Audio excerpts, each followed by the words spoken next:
Assalamualaikum warahmatullahi wabarakatuh. Waalaikumsalam warahmatullahi wabarakatuh. Selamat pagi teman-teman sekalian. Perkenalkan, kami dari kelompok 3. Saya Divarna Indah. Lalu rekan saya dari Lisna Afiani dan juga Mardiana Indah Prativi. Di sini kami akan menjelaskan materi tentang antihipertensi dan juga diuretik.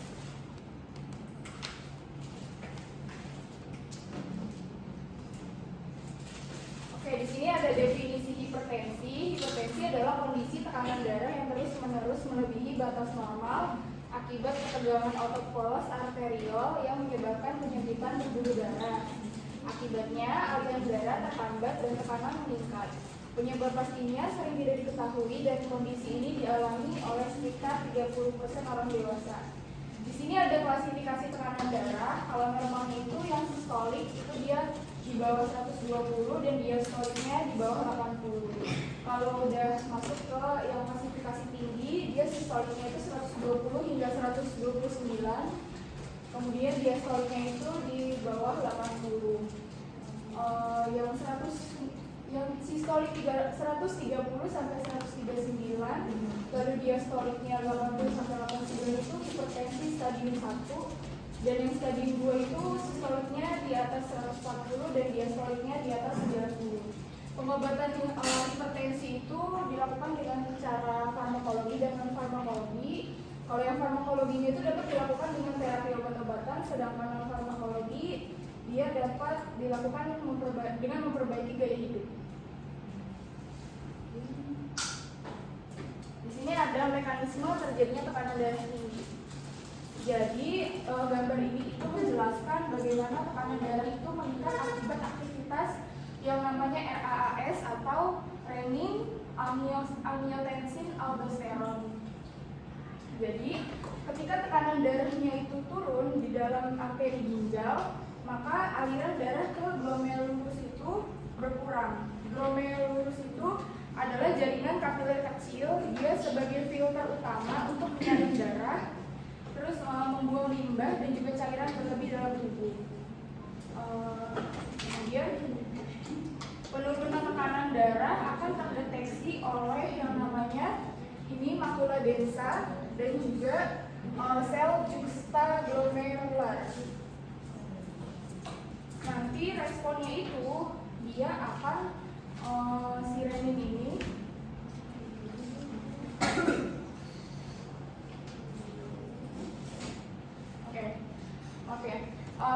penurunan tekanan darah akan terdeteksi oleh makula densa. Makula densa itu adalah kumpulan sel epitel padat yang berguna sebagai sensor untuk memantau kadar NaCl dalam tubuh. Kemudian yang sel juxtaglomerular itu dia adalah otot polos di dinding arteriol aferen ginjal. Fungsinya adalah untuk mengatur tekanan darah dengan mengeluarkan enzim renin. Kemudian responnya itu nanti ketika tekanan darah turun, maka sel juxtaglomerularnya itu akan mengeluarkan enzim renin yang akan dilepas ke sirkulasi darah. Nah, nanti enzim renin tersebut akan mengubah angiotensinogen menjadi angiotensin 1. Angiotensin 1 itu adalah bentuk tidak aktifnya angiotensin.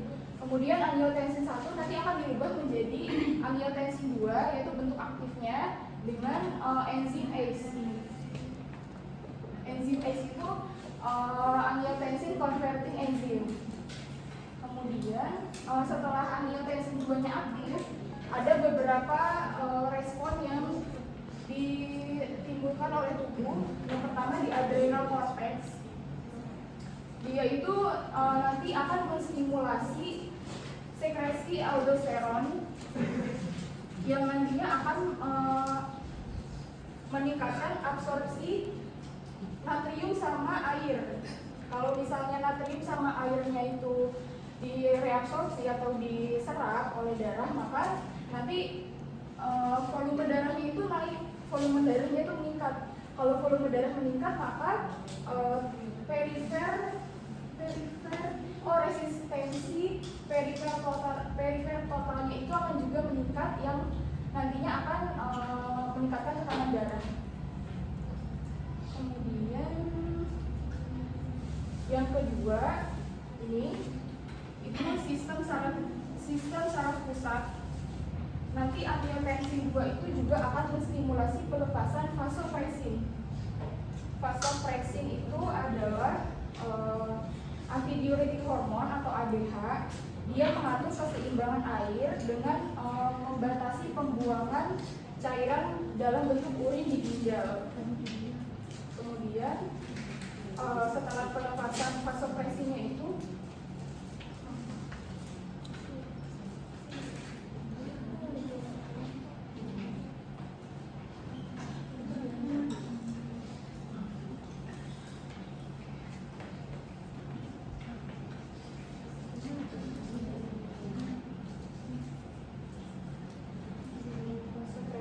setelah pelepasan vasopressin, nanti dia akan meningkatkan retensi air di ginjal. Retensi air itu penumpukan air di ginjal.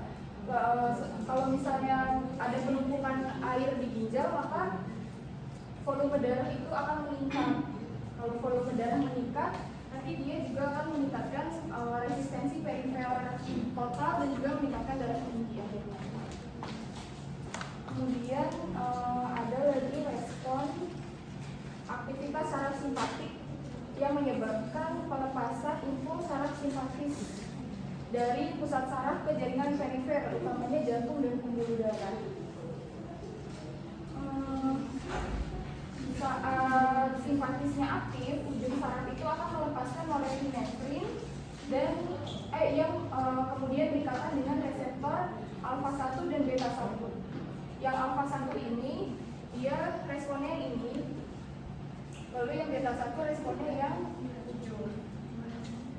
Kalau ada aktivasi saraf simpatis yang memicu aktifnya reseptor alfa 1, itu akan menyebabkan vasokonstriksi atau penyempitan pembuluh darah. Nantinya akan menyebabkan resistensi total perifernya atau hambatan aliran darahnya itu meningkat sehingga tekanan darah menjadi tinggi. Resistensi perifer total itu adalah hambatan aliran darah. Kemudian yang terakhir ada aktifnya reseptor beta 1. Dia meningkatkan denyut jantung dan juga kekuatan konstriksi jantung atau kontraktilitas jantungnya itu meningkat. Kemudian menyebabkan peningkatan curah jantung atau cardiac output. Cardiac output itu adalah jumlah darah yang dipompa jantung ke seluruh tubuh.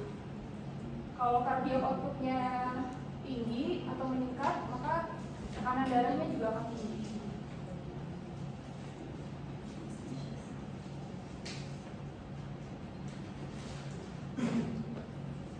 Baik, ini saya akan menjelaskan mekanisme kerja terjadinya tekanan darah tinggi.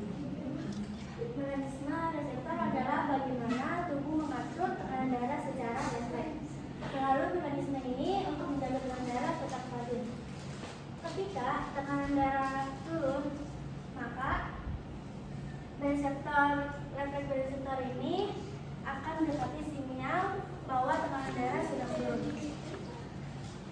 Maka responnya itu ada dua di aktivitas sistem saraf, yaitu ada aktivitas saraf simpatik sedang turun dan sementara parasimpatik sedang aktivitas saraf simpatik sedang tinggi dan sementara parasimpatik itu sedang turun. Maka peningkatan stimulasi pada reseptor beta alfa 1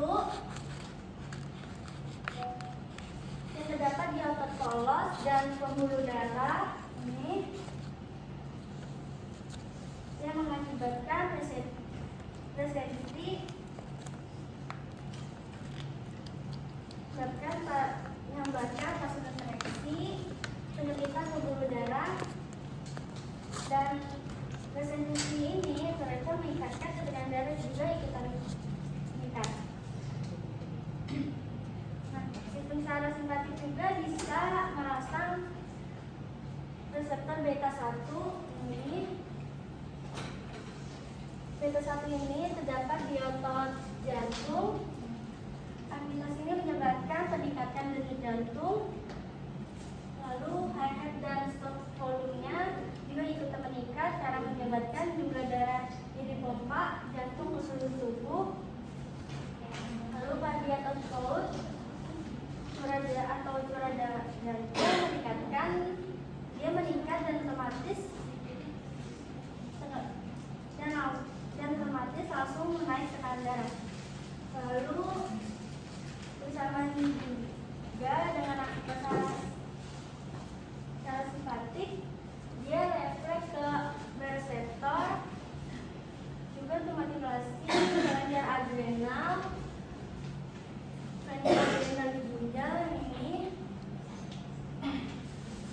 untuk melepaskan enzim. Nah, enzim itu mengubah angiotensinogen, lalu enzim ini berubah jadi angiotensin 1, lalu angiotensin 1 berubah menjadi angiotensin 2. Angiotensin 2 itu dirubah oleh enzim lanjut. Nah, angiotensin 2 itu punya efek memperkuat peningkatan tekanan darah.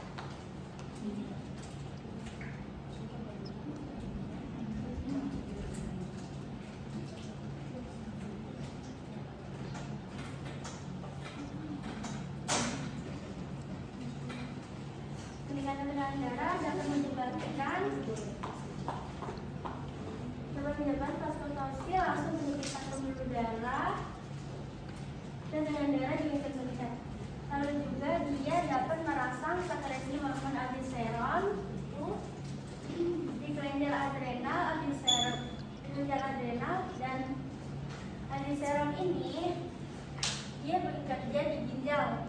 Lalu dia meningkatkan volume darah, volume darah,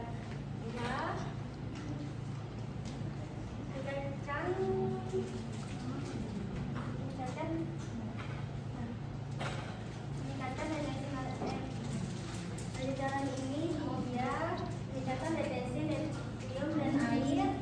Nah, retensi natrium dan air dia mengakibatkan volume darah meningkat dan tekanan darah juga ikut meningkat. Lalu ketika volume darah meningkat, maka kardiak output ini atau jumlah darah yang dipompa dari jantung ke seluruh tubuh juga akan ikut meningkat karena menyebabkan tekanan darah menjadi tinggi. Ini golongan obat hidroaktif dan contoh obatnya paracetamol, furosemid, dan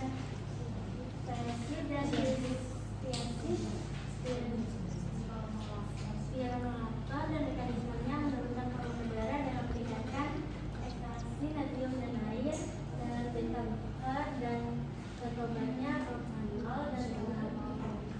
Propranolol dan juga atenolol.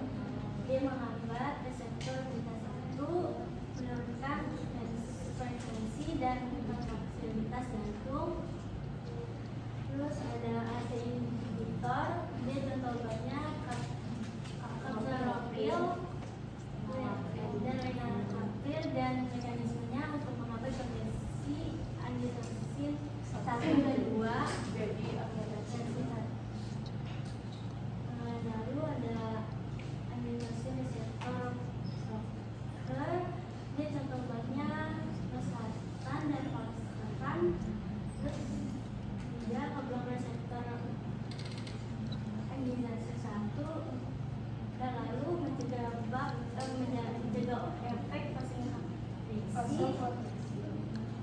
Lalu dia ada kalsium channel blocker, contoh obatnya amlodipin dan arformil. Dia mekanismenya untuk menghambat karena ada di polos pembuluh darah lalu ke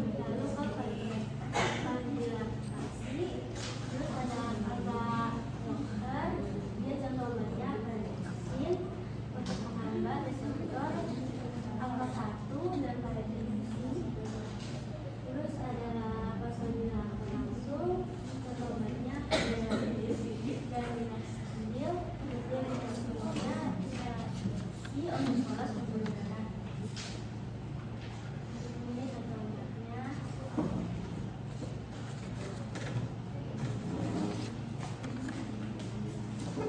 Kemudian di sini ada efek samping penggolongan obat antihipertensi, ada pusing dan sakit kepala, terus kelelahan dan rasa lemas, hipotensi atau tekanan darah terlalu rendah, lalu ada gangguan elektrolit, batu kering menetap, pembekakan atau edema perifer, gangguan fungsi ginjal, gangguan tidur, mimpi buruk, dan disfungsi ereksi, serta konstipasi yang mulut kering dan reaksi alergi atau edema.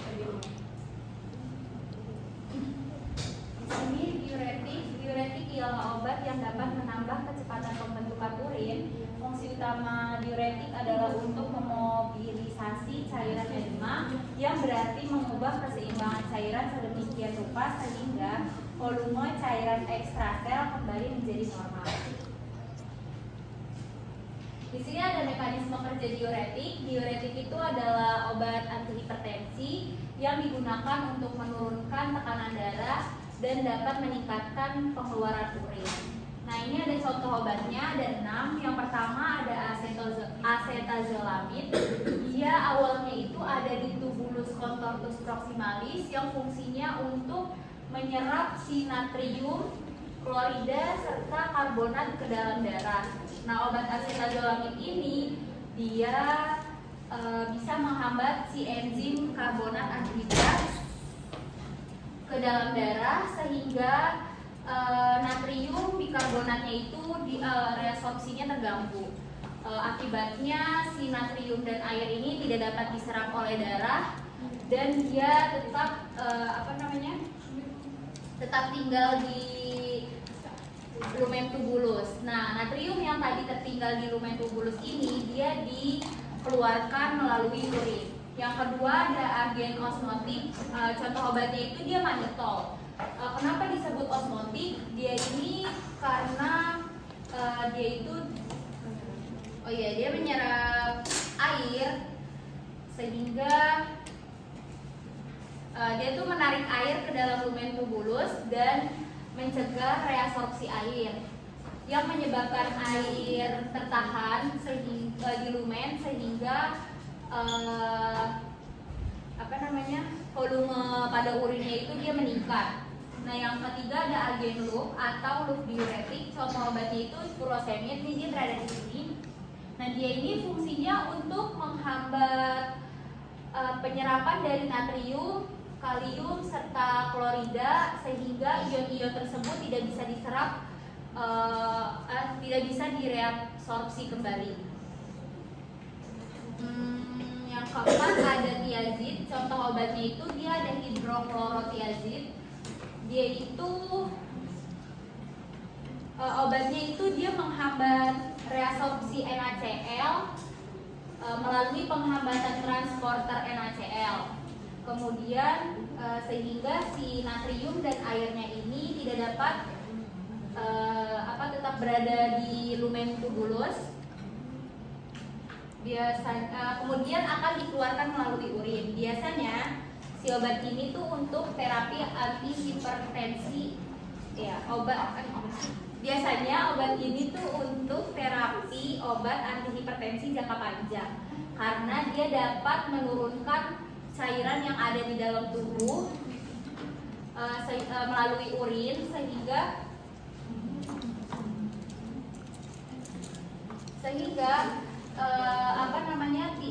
tidak bisa menyebabkan keluarnya cairan yang berlebih. Terus yang kelima ada antagonis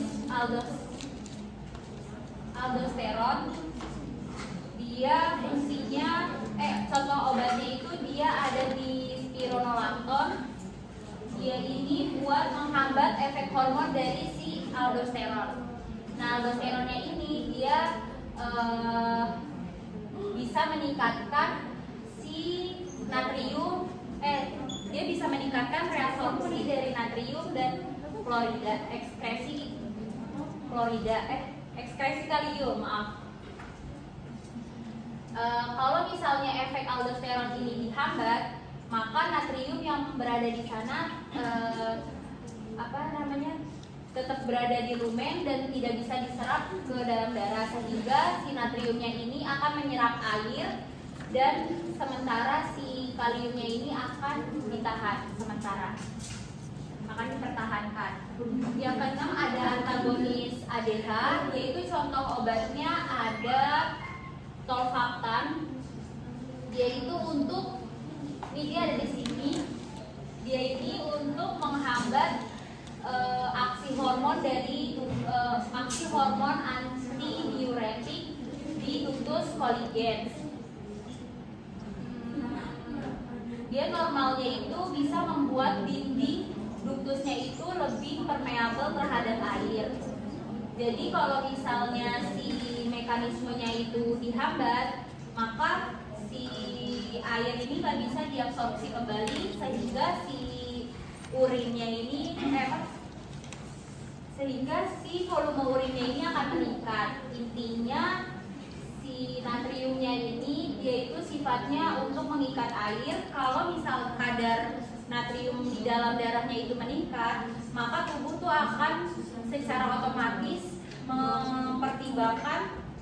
mempertahankan keseimbangan si air dengan volume yang ada di dalam darah. Kayak air di dalam darah misalnya meningkat, maka volume darah di dalam tubuh juga ikut meningkat, serta tekanan darahnya juga ikut meningkat. Nah, di sini ada golongan obatnya. Yang pertama ada inhibitor karbonat anhidrase. Contoh obatnya ada acetazolamid, binzolamid, dan dorzolamid. Mekanisme kerjanya itu dia inhibisi dehidrasi H2CO3 dan hidrasi CO2 di tubulus contortus proximal. Yang kedua ada loop diuretik.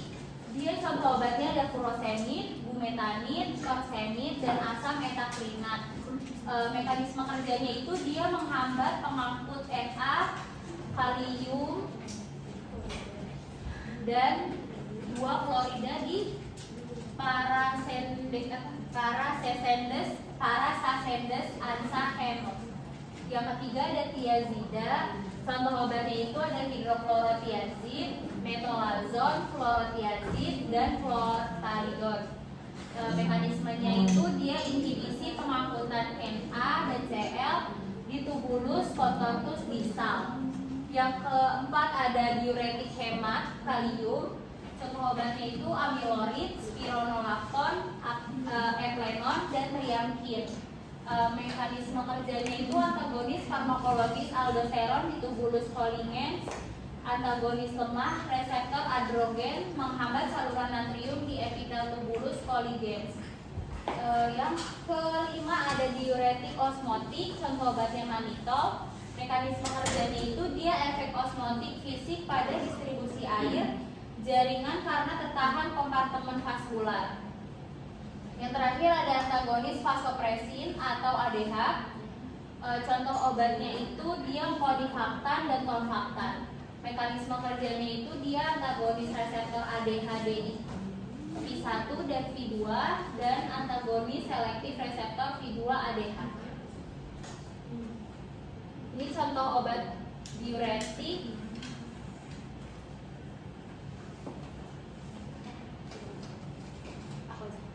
Efek sampingnya itu ada hipokalemia atau kadar kaliumnya rendah, terus ada hiponatremia atau kadar natriumnya rendah, hipotensi atau tekanan darahnya itu dia terlalu rendah, hiperglikemia itu gula darahnya meningkat, hiperlipidemia ringan itu dia peningkatan kolesterol serta gangguan fungsi ginjal, dehidrasi, peningkatan kadar asam urat dalam darah.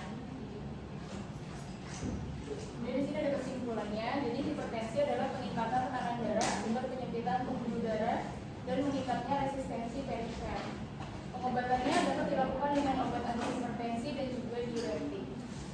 Yang antihipertensi itu bekerja dengan berbagai cara seperti menurunkan aktivitas jantung, menghambat sistem renin, angiotensin, aldosteron, dan atau melemaskan otot pembuluh darah melalui vasodilatasi atau pelebaran pembuluh darah. Lalu yang diuretik itu dia menurunkan tekanan darah dengan meningkatkan pengeluaran natrium dan air sehingga volume darah berkurang.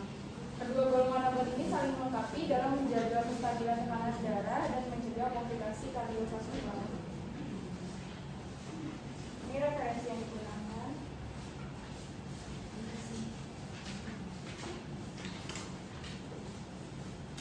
Sekian yang dapat kami sampaikan. Lebih kurangnya mohon maaf. Terima kasih.